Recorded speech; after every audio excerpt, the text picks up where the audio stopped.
All right, so welcome back, everyone. You ready to dive into another wild one? Oh, absolutely. Always up for a good mystery. Well, this deep dive, it takes us into a case straight out of those true crime headlines you see.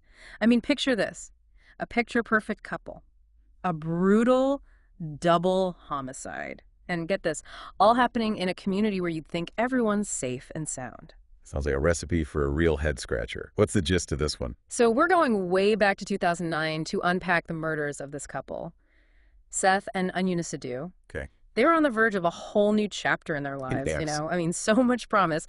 But then things take this dark turn you wouldn't believe. Yeah, those are always the ones that grab you. You think you have it figured out, and then bam, everything changes. Exactly. And that's why I'm so glad to have you here as our expert in all things criminal psychology and forensics.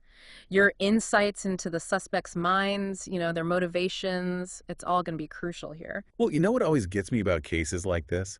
It's how they expose that dark side hiding under seemingly ordinary lives. This couple, they were all smiles in their photos, right? Right. But then you hear about the brutality of their deaths. It's like a punch to the gut. You start questioning everything, wondering what secrets your own neighbors might be hiding. Totally. You see that photo of them so in love, and it clashes so hard with how violent their deaths were. Speaking of which, we got to talk about that crime scene. Truly disturbing stuff. But before we go there, can you lay out the timeline for us? Seems like knowing the exact order of events is going to be huge in this case. You're absolutely right. Dates and times, those are the puzzle pieces we need to lock in first. So let's rewind to Saturday night, January 10th, 2009. Seth's turning 40. Big celebration, right? Big milestone birthday. And they're not just celebrating a birthday. This party is also their engagement party, and they're announcing... Talk about a tragedy. It's like something out of those classic Greek tragedies you hear about. Soaring high and then plummeting. Okay, party ends, everyone heads home. Sunday's probably quiet for them. Monday, they both go to work like any other day. What happens next? This is where things start to get, well, messy. Monday night, just after midnight. That's when things take a turn. A neighbor hears glass breaking, calls security. Uh-oh, that's never a good sign. They do their rounds but don't find anything suspicious. Later, a bullet is found lodged in that neighbor's house. Wait, seriously, so someone was firing a gun? Yep. But here's the thing. At this point, nobody connects it to Seth and Ununice. It only becomes a crucial clue later. It's creepy to think about that bullet just whizzing by. And so close to home, too. It makes you wonder, what if someone had known what was happening next door? Could those early warnings have been seen differently? Anyway, moving on. Tuesday rolls around and Seth doesn't show up for work. Completely out of character for him. Then, about 10 miles away, they find Ununice's car abandoned at a convenience store. Windows down, keys in the ignition, purse inside. Talk about strange. What did the investigators think about that scene? At first, they were thinking carjacking or theft, but the purse being left behind. Yeah, that's odd. Big red flag. It's almost like someone staged it, trying to throw the investigators off their trail. Ah, the classic diversion tactic. So worry starts to set in. A friend of Seth's goes to check on him, sees his car in the driveway, no answer. He calls the police and, well, they make a truly grim discovery. We don't want to get too graphic here, but can you tell us about that crime scene? Why was it so important to this case? The crime scene, well, it painted a pretty gruesome picture. Officers walked into that house, and there at the bottom of the basement stairs was Seth's body. He'd been stabbed. And not just once or twice. Over 40 times. 40 times. That's a level of rage that's hard to comprehend. It's brutal. And there was blood everywhere. You could tell there was a struggle. Defensive wounds, too. That suggests he was probably attacked somewhere else in the house and either ran or was dragged down to the basement. So it wasn't a quick, clean attack. This was prolonged. Horrible. And Ununice, was she found down there too? Yes.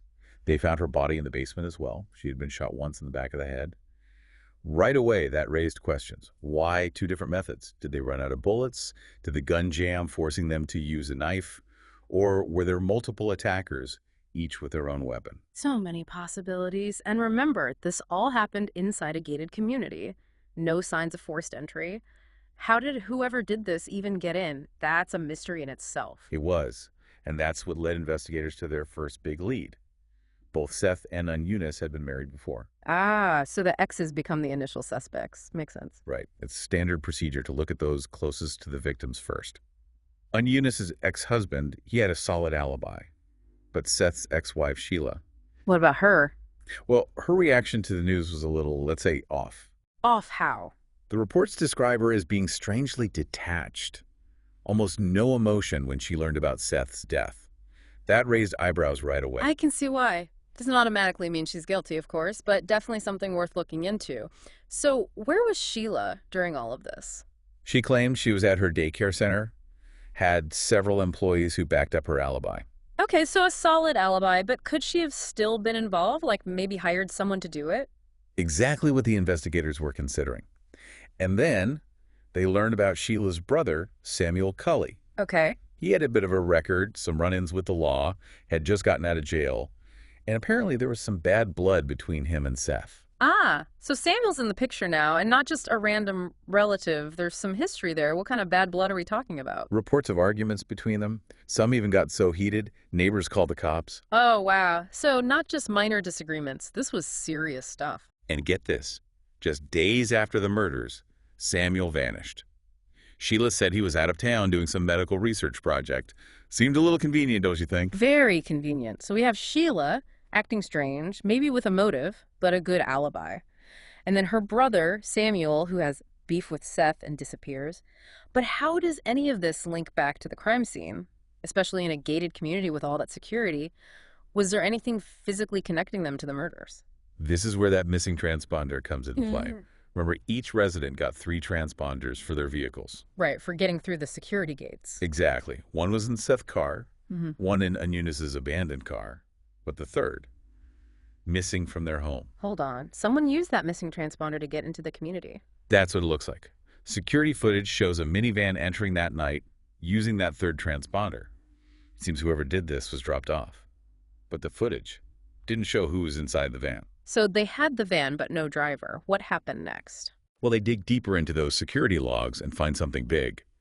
Turns out that missing transponder had been used before, sometime in late 2008 or early 2009, on a completely different vehicle.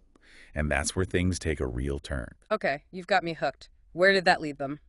Well, that trail led them right to a guy named Delford Barnes. And get this, the detective on the case, Ben Brown, recognized the name. Years ago, when Brown was just a rookie, Delford's business partner was murdered. No way, seriously. Yep.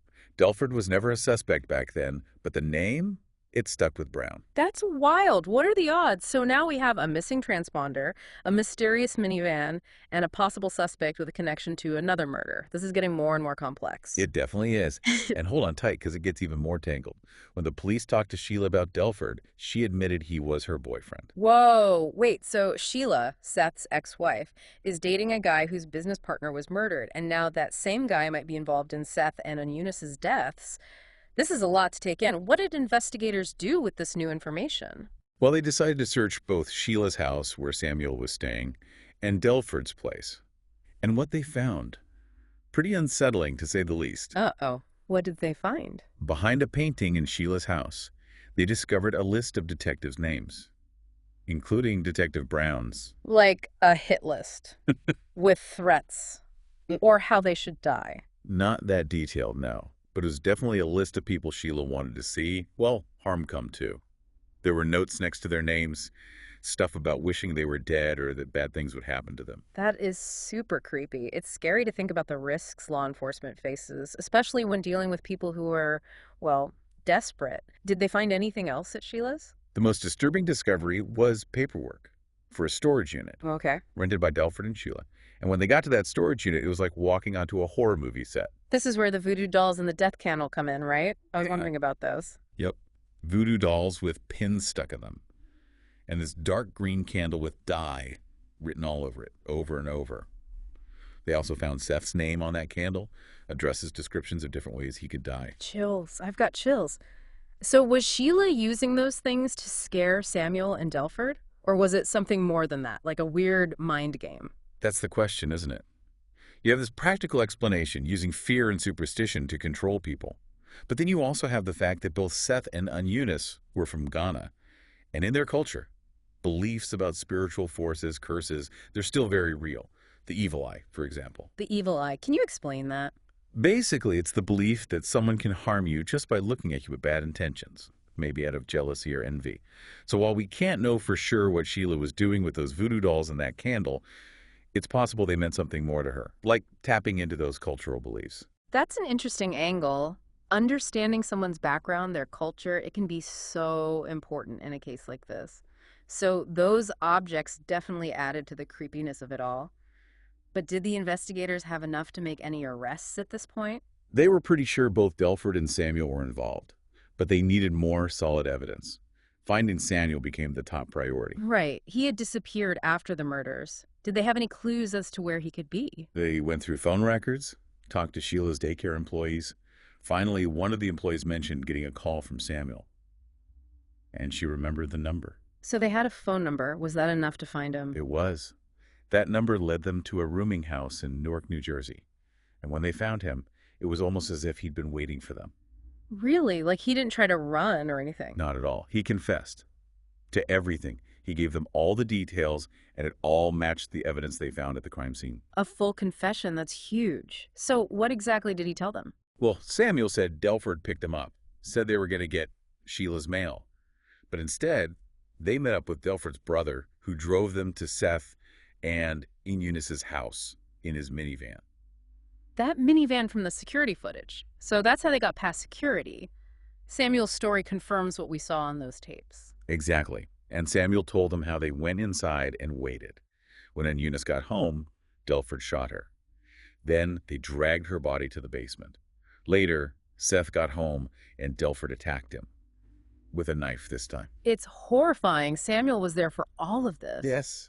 He even explained that bullet in the neighbor's house. It was probably from the first attempt on Ununice's life. He said they either stopped shooting because the gun jammed, or they were worried about the noise. So they switched to stabbing Seth. Less likely to alert the neighbors. It makes sense. What happened next? They tried to clean up the crime scene, took Ununice's car, abandoned it, and took off. Delford brought Samuel to New Jersey, and he hid out there until they found him. It sounds like they thought they had pulled off the perfect crime. They might have, if not for one crucial mistake. Using that missing transponder on Delford's car months earlier. That's what connected him to everything. It's amazing how one tiny detail can bring an entire plan crashing down. So, they had Samuel's confession, and they found Delford's DNA under Seth's fingernails. They finally had enough to arrest them. Did neither of them cooperate with the police? Delford stayed quiet, refused to talk. But Samuel, maybe hoping for a lighter sentence, he agreed to testify against Delford.